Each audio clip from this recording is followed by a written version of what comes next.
اے نبی صلی اللہ علیہ وآلہ وسلم، ہم نے تم پر قرآن اس لیے نازل نہیں کیا کہ تم مشقت میں پڑ جاؤ، مگر ہر اس شخص کی نصیحت کے لیے نازل کیا ہے جو خوف رکھتا ہے۔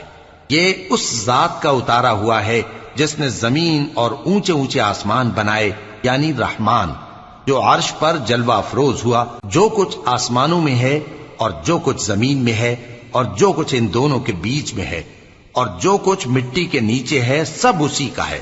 اور اگر تم پکار کر بات کہو تو کیا ہے، وہ تو آہستہ کہی ہوئی اور نہایت پوشیدہ بات تک کو جانتا ہے۔ اللہ وہ معبود برحق ہے کہ اس کے سوا کوئی معبود نہیں ہے، اس کے سب نام اچھے ہیں۔ اور کیا تمہیں موسیٰ کے حال کی خبر ملی ہے؟